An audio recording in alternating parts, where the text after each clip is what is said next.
You're listening to The Missing Why. People will tell you what they did. Some will even tell you how they did it. But the why is almost always edited or buried because the real reasons are rarely clean. They're shaped by fear, by ambition, by ego, by pressure that never makes it into the story. Every decision leaves a trace. Every action exposes a pattern. And most people spend their lives hoping no one looks closely enough to connect them. This is where we do. We study the fracture points, the contradictions, the quiet motives operating behind composed language and controlled appearances. Because beneath every polished narrative, there is something else. And once you see it, you don't unsee it.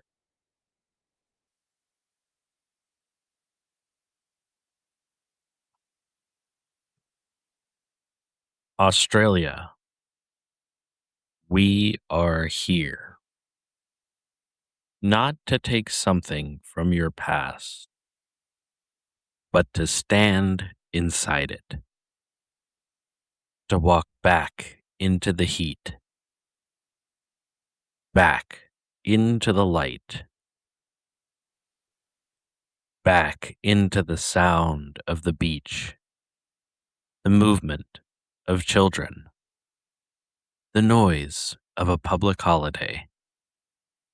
The ordinary rhythm of a country that had not yet learned to be afraid in the way it would learn after this. Because some stories do not end when the search stops. Some stories stay. They settle into the national memory. They sit behind every warning given to a child. They change the way parents look at a street, a bus stop, a beach, a stranger, a delay. And sometimes, decades later, the past is not past at all. It is still standing there, in the sunlight, waiting to be understood. On January 26th, 1966, 3 children left their home in Somerton Park, South Australia. Jane Beaumont was 9 years old. Arnna Beaumont was 7.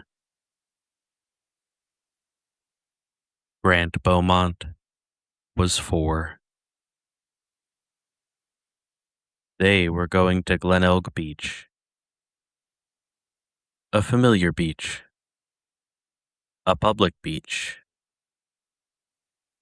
a place with sand, water, shops, buses, families, and summer air. It was Australia.They, the kind of day that should have belonged to childhood. The kind of day that should have ended with tired legs, wet hair, sunburned skin, and children walking back through the door. But they did not come home. Not at 2.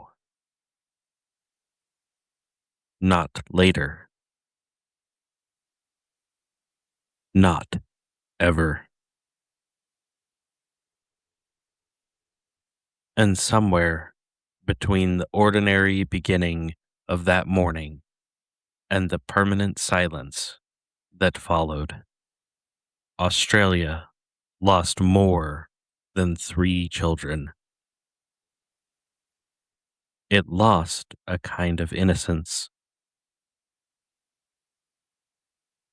because Jane, Arnna, and Grant did not disappear from darkness. They disappeared from daylight. They disappeared from routine. They disappeared from a place people thought they understood. And that is what makes this case unbearable. Not simply that something terrible happened, but that it happened in a world that still looked safe while it was happening. This is the missing why. And this is the story of Australia's lost children.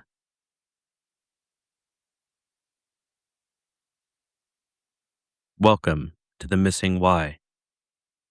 I am Phil. Today, we are in Adelaide, South Australia. We are returning to January 26th, 1966. This is the Beaumont Children case, one of Australia's most enduring, unresolved disappearances. But this episode is not simply a timeline. A timeline can tell you when the children left. A timeline can tell you where they believed to have gone. A timeline can tell you when concern became panic, and panic became a police report. But a timeline cannot fully explain why this case still breathes inside Australian memory. It cannot explain why, 60 years later, people still speak the names Jane, Arnna, and Grant with the strange quietness reserved for national grief. It cannot explain why Glenelg Beach became more than a location. It became a wound. It became a question. It became a symbol of the moment when ordinary Australian life became psychologically unstable. Because before the Beaumont children disappeared, many families still believed in a certain structure of the world. Children could walk. Children could ride a bus. Children could go to the beach. Children could move through public spaces because the public itself seemed protective. There were people around. There were shops. There were adults. There were witnesses. There was daylight. And daylight as a way of lying to the human mind. Darkness tells us to be careful. Daylight tells us we are safe. But daylight did not save Jane. It did not save Arnna. It did not save Grant. And that is where this story begins. Not with violence,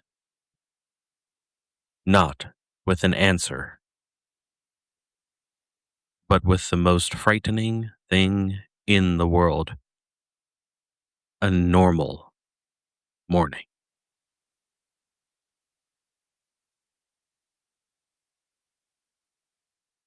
To understand this case, you have to resist the temptation to judge 1966 with the instincts of the present. Today, many parents would hear that 3 young children went to the beach without an adult and immediately feel alarm. But in 1966, the social atmosphere was different.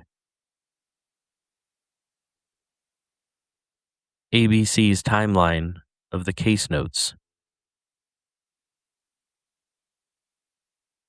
ABC's timeline of the case notes that children were to spend the day unsupervised at Glenelg Beach, and that, at this time, it was not unusual. That detail matters, because this was not a family acting outside the norms of its world. This was a family living inside them.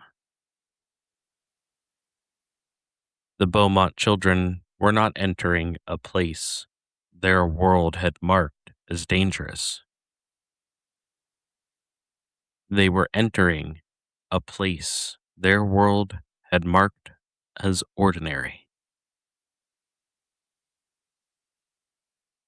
Glenelg Beach was not some abandoned road. It was not isolated bushland. It was not a hidden place. It was public, visible, familiar. The kind of place where danger should have had nowhere to hide. And that is exactly why this case entered the Australian psyche with such force. When danger comes from a place we already fear, the mind can contain it. It says that place was dangerous. It says that situation was risky. It says that would not happen here. But when danger comes from a place we trust, the mind has nowhere to put it. It cannot separate itself from the event. It cannot say that was another world. Because Glenelg was not another world. It was the world. It was the everyday. It was the place families went. And on that day, the everyday failed.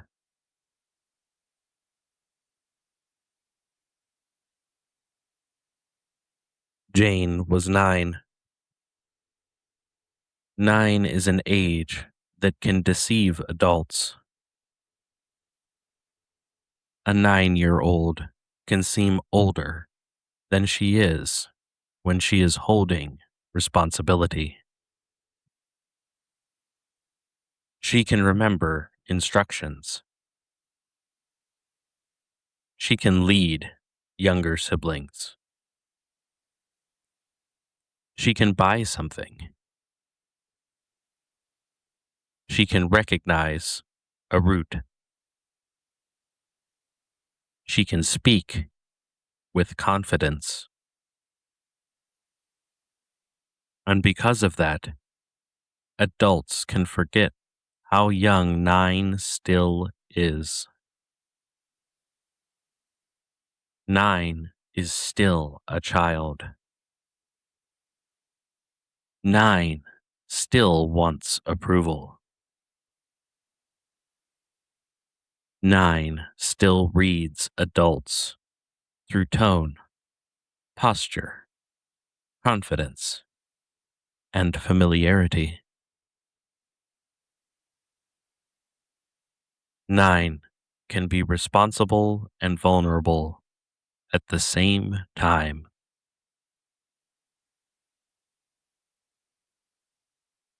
Arnna was 7. 7 is old enough to sense when something feels strange, but young enough to be pulled forward by the group. 7 is old enough to sense when something feels strange, but young enough to be pulled forward by the group. 7 watches the older child. 7 listens to the adult. 7 looks for cues. If Jane seemed calm, Arnna may have felt calm. If an adult seemed friendly, Arnna may have read that friendliness as safety.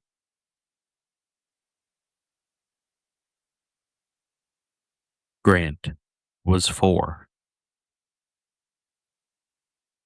At 4, a child is not navigating the world.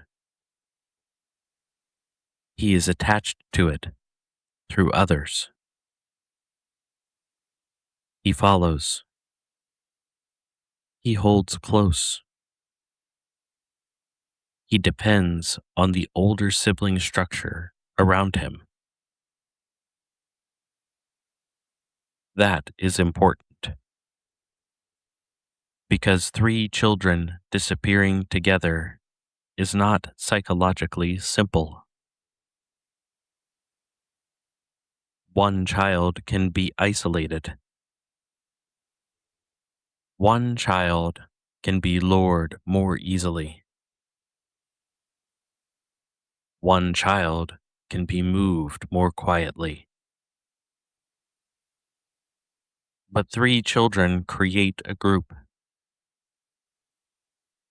3 children create visibility. 3 children create noise.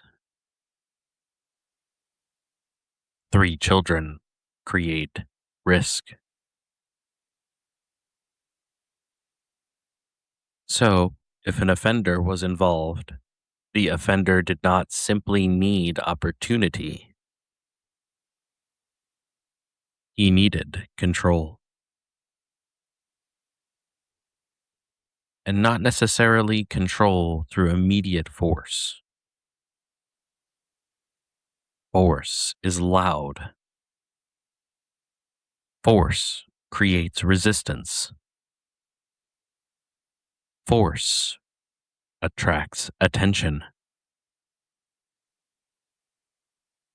In a public beach environment, force is dangerous for the offender. The quieter path is compliance. The quieter path is trust. The quieter path is social camouflage.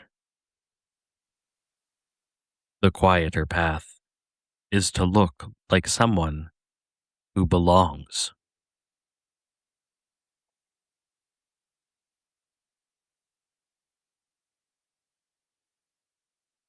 ABC reported that Jane, Arnna, and Grant left their family home at Somerton Park at 10 a.m. and were due back at 2 p.m. 4 hours. That is the shape of the original expectation. A morning trip, a familiar outing, a return. That is what makes the beginning so cruelly simple. There is no sign in the structure itself that the day is about to become history. No one wakes up inside the final normal morning and hears music playing underneath it. No one sees the future standing at the door. A child leaves. The house settles. The parent continues the day. The mind files the event under ordinary. They will be back. That sentence is one of the most tragic sentences in cases like this. They will be back. Not because it is foolish, but because most of the time it is true. Most of the time, children return. Most of the time, buses come back. Most of the time, a trip to the beach is just a trip to the beach. Most of the time, the door opens again. That is how routine earns trust. It repeats without disaster until the mind stops questioning it.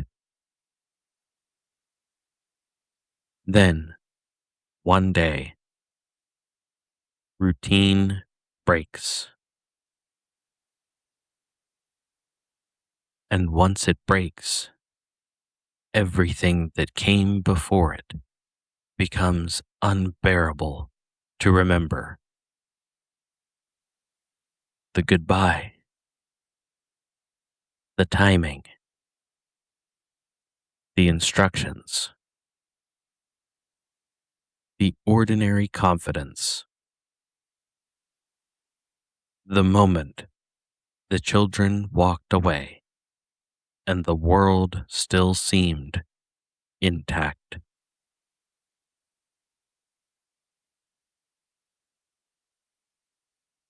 Picture Glenelg that day,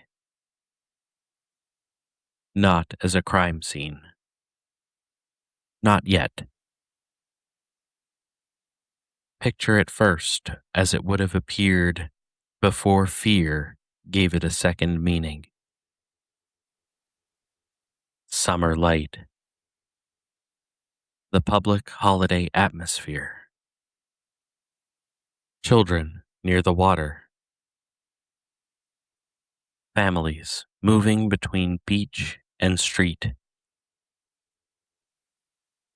The sounds of traffic, voices, gulls, waves, footsteps, coins, towels, shop doors, movement.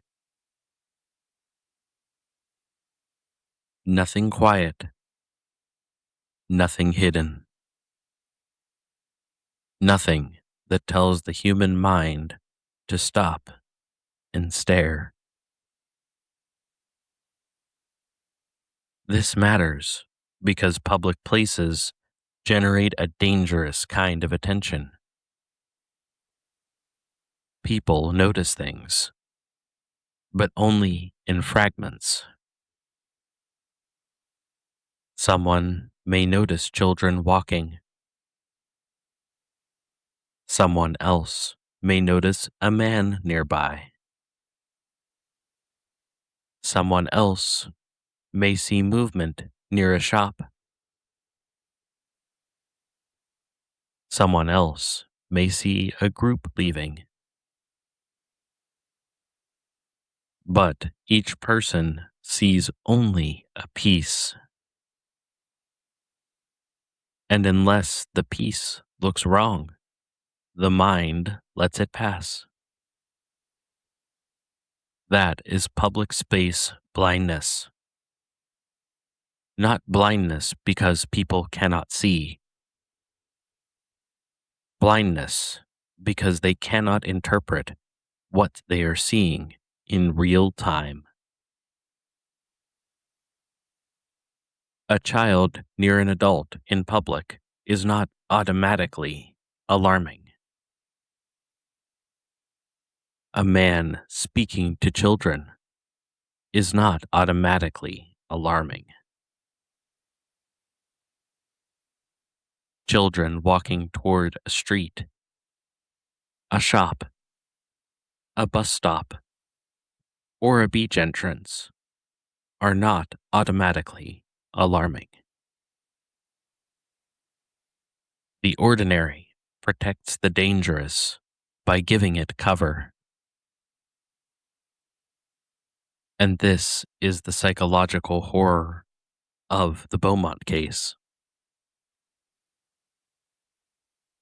If the children were with an unknown adult, the most frightening possibility is not that no one saw them.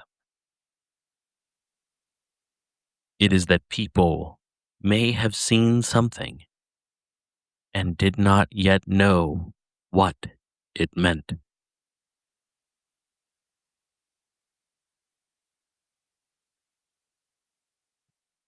The National Film and Sound Archive states that there were numerous witness sightings of the children near the beach, including reports that they were seen with a middle-aged man and that police were unable to find him. ABC, later reporting, described witness accounts of the children being seen with a tall, tanned, thin-faced man with short blonde hair. We have to be careful. A witness sighting is not proof. A description is not guilt. An unidentified man is not automatically an offender. Memory can shift. Reports can conflict. Time can contaminate certainty. But psychologically, the reported man matters because he represents the deepest question inside the case. How does a stranger become close enough to 3 children in daylight? How does he stand near them without alarm? How does he speak with them without resistance? How does he move within the social field without being stopped? There are only a few possibilities. He appeared harmless. He appeared familiar. He appeared useful. He appeared authoritative. Or the interaction appeared so ordinary that no one understood it as danger. This is social camouflage, not a mask, not a costume, a behavioral disguise. The ability to move through normal life without disturbing the pattern. Most people imagine danger announcing itself.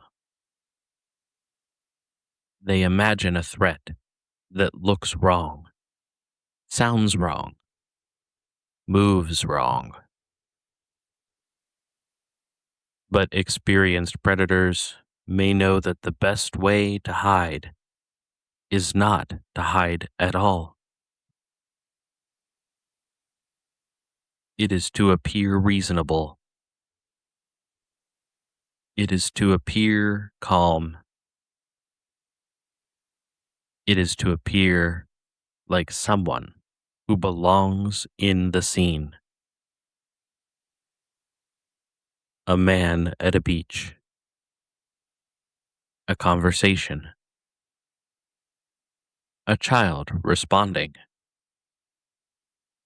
A group moving. Nothing screaming. Nothing breaking. Nothing yet visible as crime. That is what fear learns too late. Danger does not always arrive as darkness. Sometimes it arrives as a man who does not look out of place.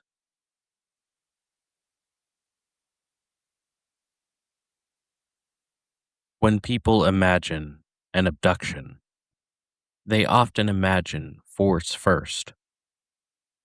A sudden grab, a scream, a struggle, a violent rupture.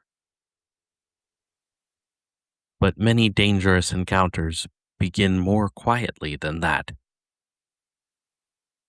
They begin with a question, a request, an offer,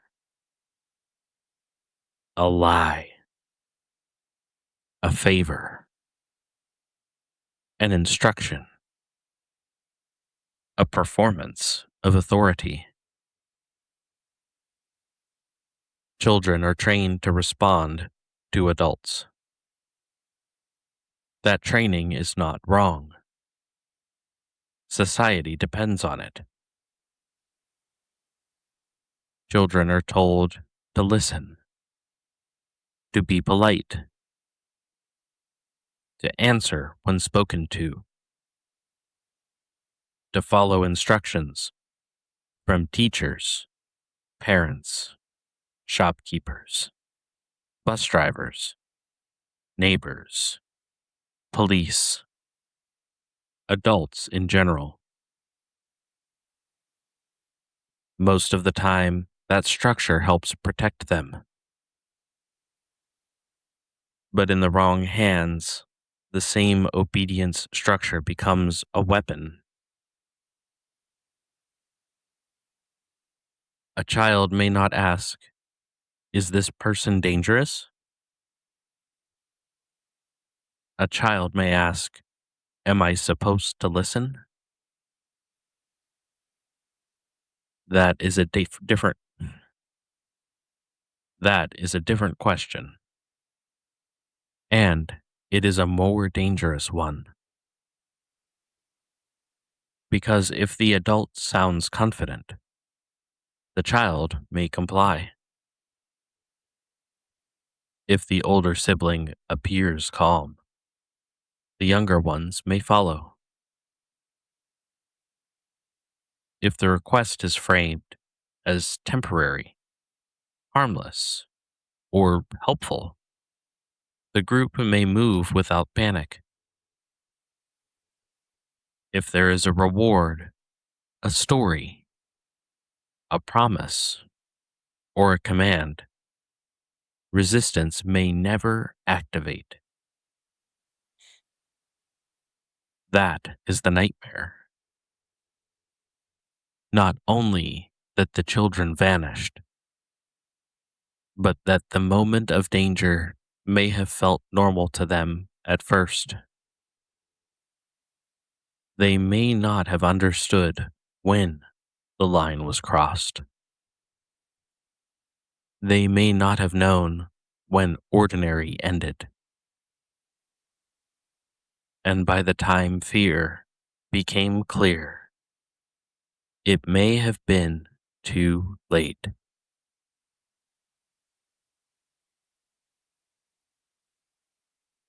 The children were due home at 2 p.m. That time matters,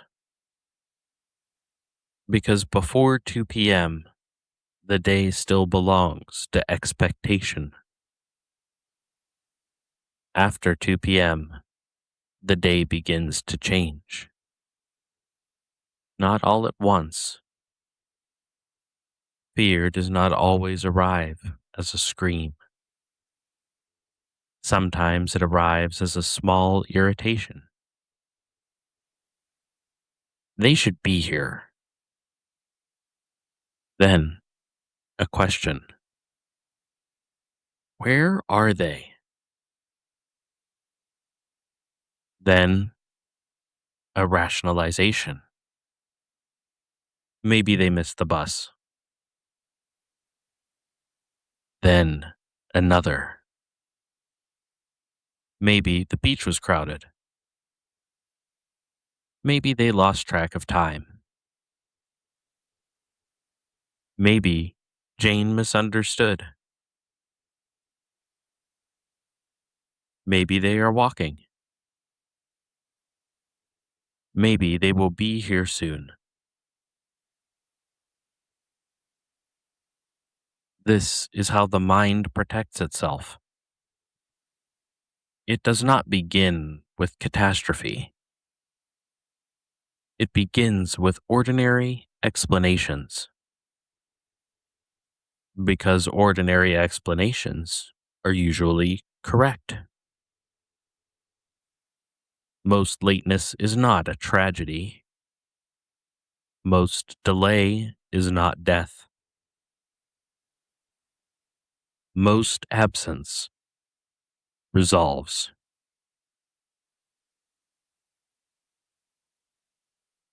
So the mind waits. And while it waits, time changes its nature. 2:05 is still reasonable. 2:15 is still explainable.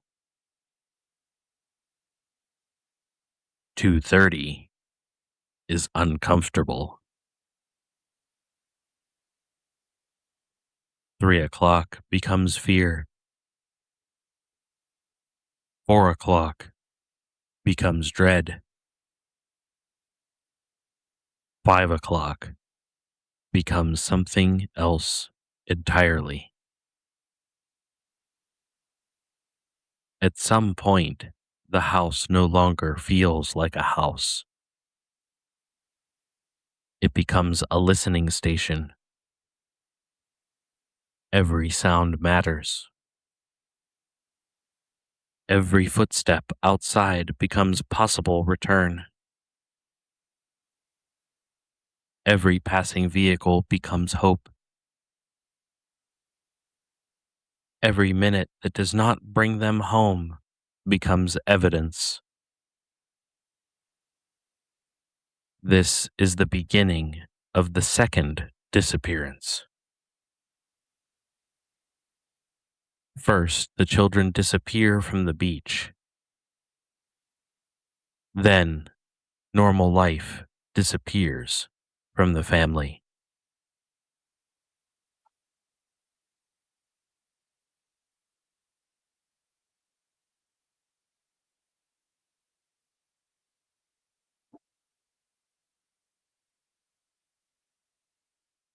The operational log, later made public by South Australia Police, were reported by ABC.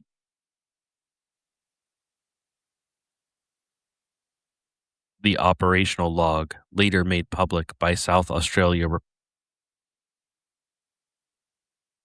The operational log, later made public by South Australia Police and reported by ABC, shows that at 7:20 p.m., the children were reported missing to police, with their father and police having searched the beach area.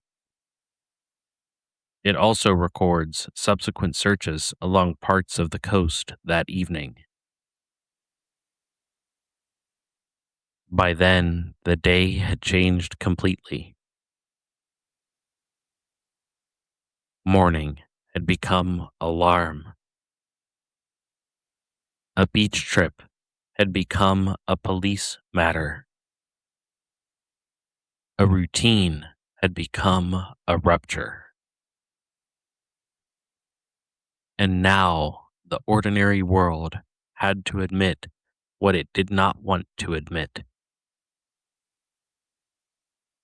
3 children were missing. Not late, not delayed. Missing. That word changes everything. Missing is not just absence. Missing is uncertainty with teeth.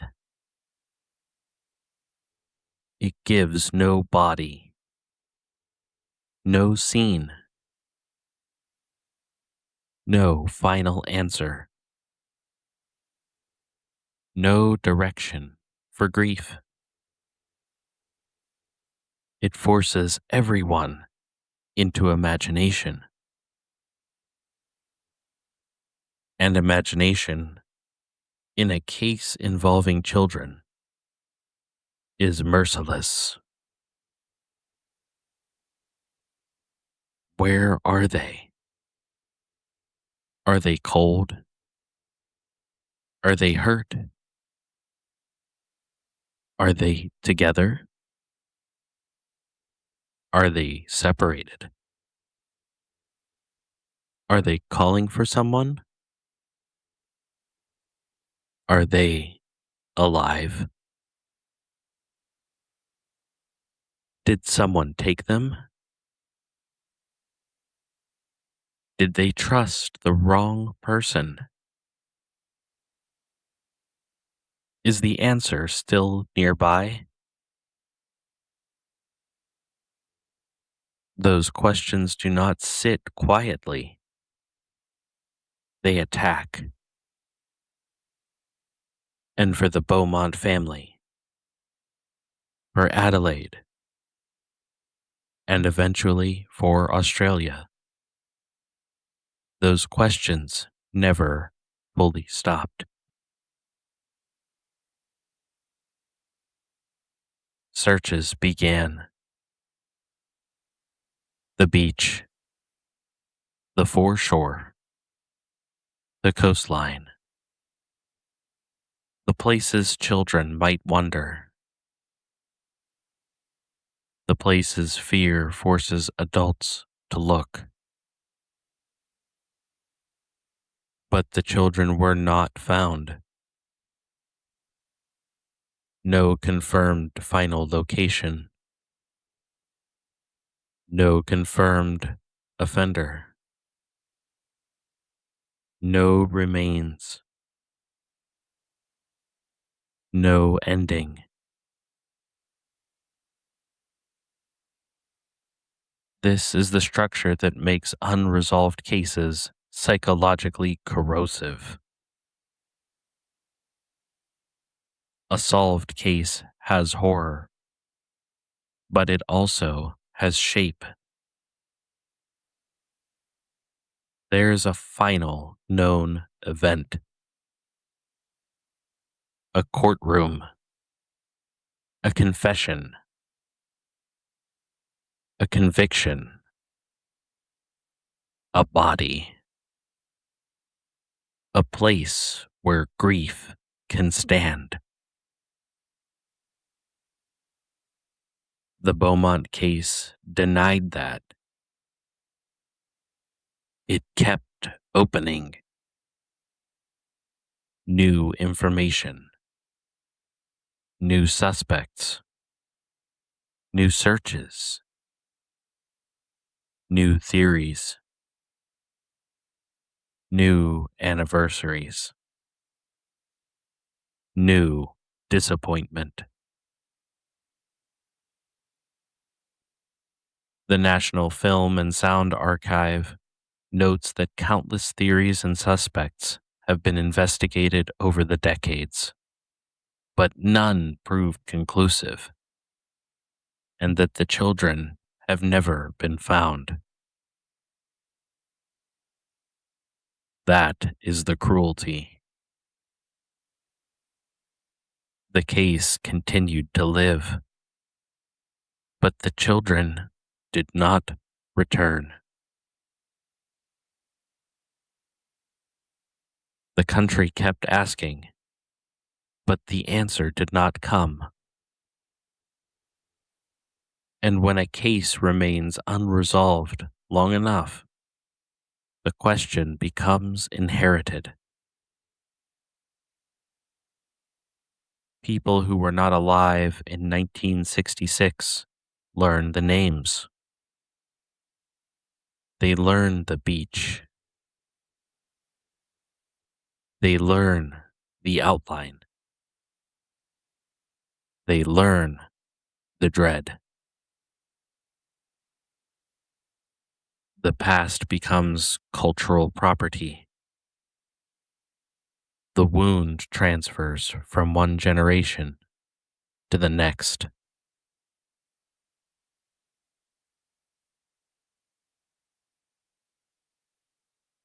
This is where the episode must become larger than the case. Because the Beaumont children did not only disappear from Adelaide, they disappeared into Australian consciousness.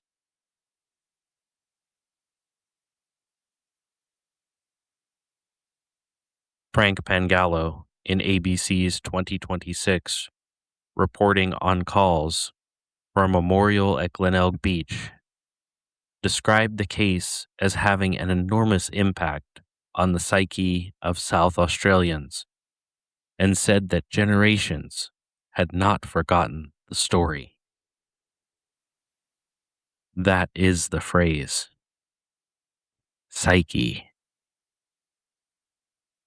This was not just memory. It was psychological injury. The case made people more vigilant, more suspicious, more aware that children's safety could not be outsourced to familiarity. That is what public trust collapse means. It is the moment when a society realizes that the structures it believed would protect people were weaker than assumed. The familiar beach, the public holiday, the daylight, the crowd, the bus route, the presence of adults, the social expectation that children could move safely through ordinary life. One by one, those assumptions failed. Not because every person failed. Not because the whole country looked away with malice. But because the system depended on a belief that had never been stress tested against the right kind of danger. The belief was this: if a place feels safe, it is safe.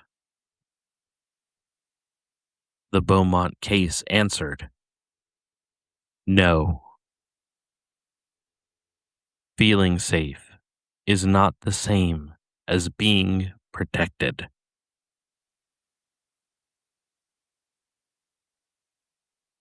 Australia. This is why your past is still present. Because the Beaumont case did not end in 1966. It continued every time a parent hesitated. Every time a child asked to go somewhere alone. Every time a familiar place suddenly felt unfamiliar. Every time Glenelg Beach was mentioned and the image of 3 children returned. Every time a new search began. Every time another theory surfaced. Every time the country hoped again that maybe this time there would be an answer.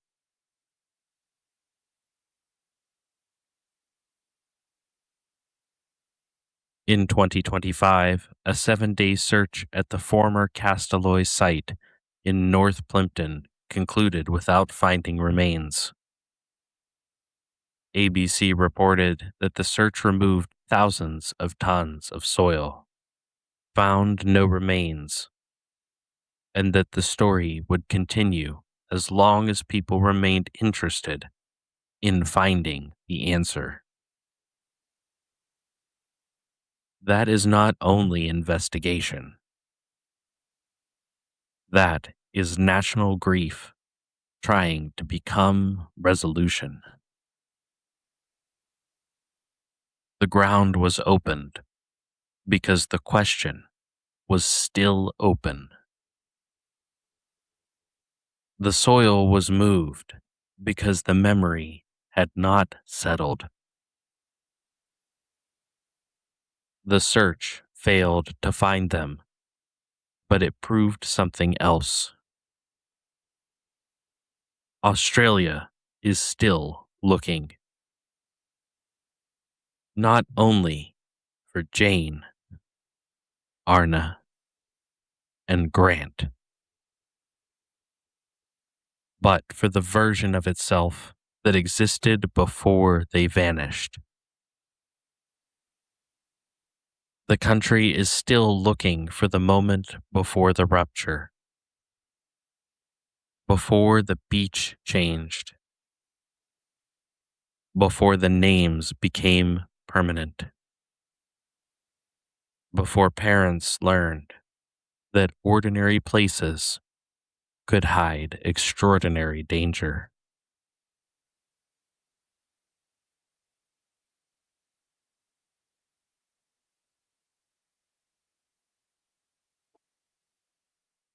Now we move into the formal psychological structure. This case belongs to the category public trust collapse. Public trust collapse occurs when a traumatic event destroys confidence in ordinary social environments. The trauma is not only the disappearance. The trauma is the revelation. The revelation that a beach can be public and still unsafe. That children can be seen and still disappear. That adults can be nearby and still fail to understand danger in time. That a familiar route can become a path into the unknown. That daylight is not protection. That normal is sometimes only the surface of catastrophe. There are 5 psychological layers in this case. The first is routine. Routine created confidence. The children had gone to Glenelg before.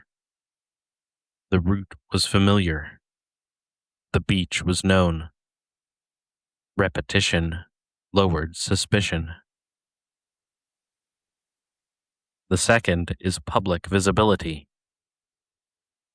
The beach was not hidden, but visibility is passive. Protection is active. A crowd can witness fragments without understanding the whole. The third is adult plausibility. If an unknown adult was involved, he likely benefited from appearing socially acceptable long enough to avoid intervention. The fourth is delayed fear. The family, like most families, would first search for ordinary explanations. The mind resists catastrophe until time forces it open. The fifth is unresolved grief. No confirmed body. No confirmed offender. No final answer. The result is grief without architecture.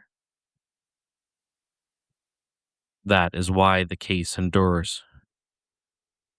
It is not only unsolved, it is structurally unfinished.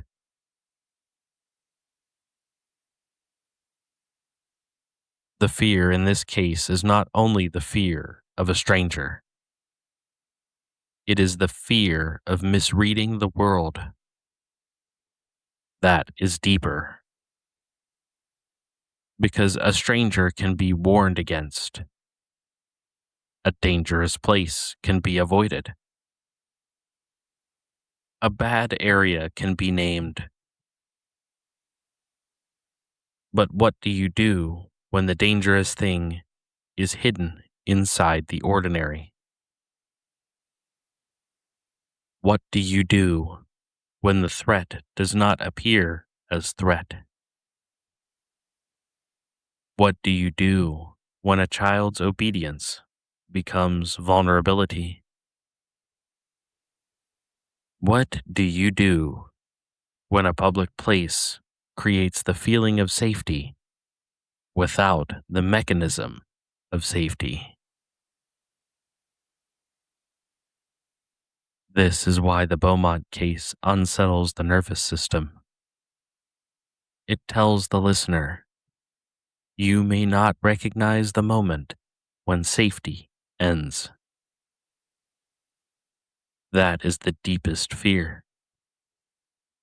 Not that danger exists. Everyone knows danger exists. The deeper fear is that danger may arrive before recognition, that the line may be crossed quietly, that by the time the body understands, the world has already changed. For Jane, Arnna, and Grant, we do not know the final sequence. We do not know the final place. We do not know the final voice they heard. We do not know whether they were afraid at first or only later. But the absence of that knowledge is part of the horror. The mind fills the silence, and the silence never answers back.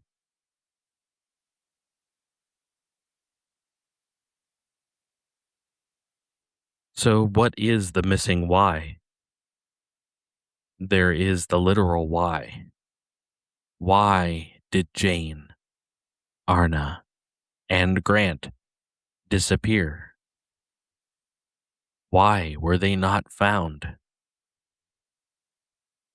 Why did no conclusive suspect emerge? Why did no confirmed answer survive the decades? Those questions remain unresolved. But there is also the psychological why. Why did this case change Australia? Why did it remain so powerful? Why does it still pull attention 60 years later? The answer is because the Beaumont children disappeared at the intersection of innocence and assumption. They disappeared from a world that believed children could move through familiar public space and come home. They disappeared from a beach that looked safe. They disappeared on a day that looked normal. They disappeared in a country that had not yet fully absorbed the difference between trust and protection. And that difference is everything. Trust is emotional. Protection is operational. Trust says, this place is familiar. Protection asks, what happens if something goes wrong? Trust says, people are around. Protection asks, who is actually watching? Trust says, they have done this before. Protection asks, what changes today? Trust says, they will come home. Protection asks, what if they do not? The Beaumont children disappeared in the space between those two worlds. And Australia has been standing in that space ever since.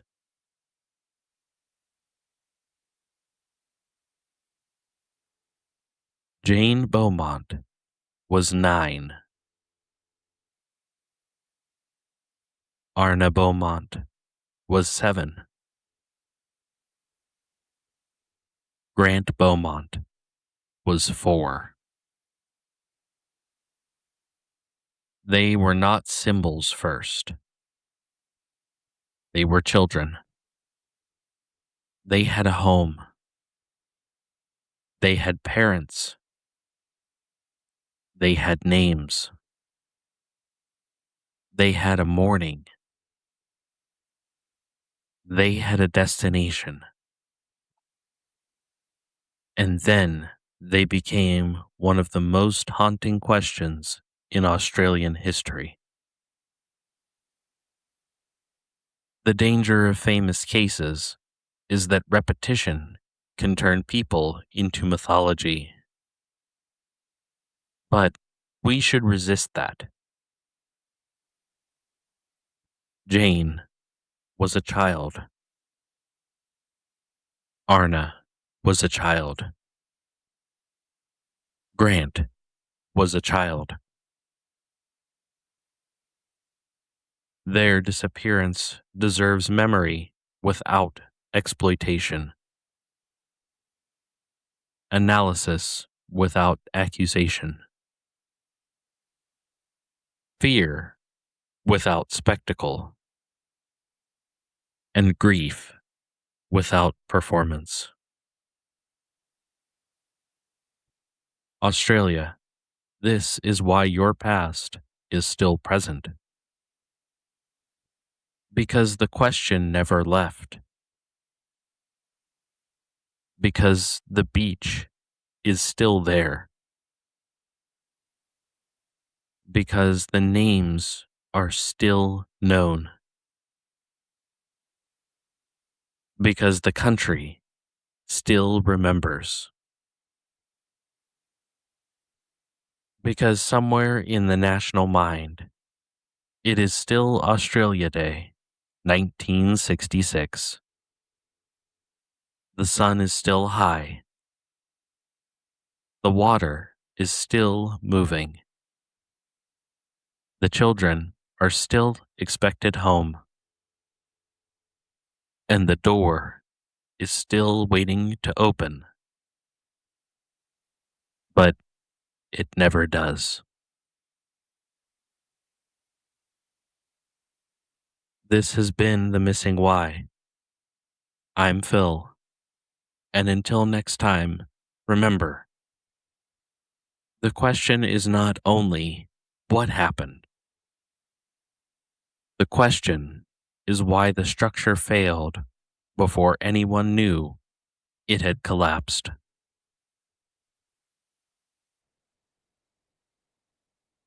This was The Missing Why.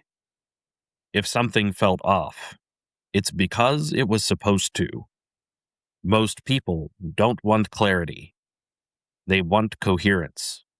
Something that sounds right, even if it isn't. But the truth doesn't behave that way. It exposes. It disrupts. It forces you to confront the difference between what you believe and what's actually driving you.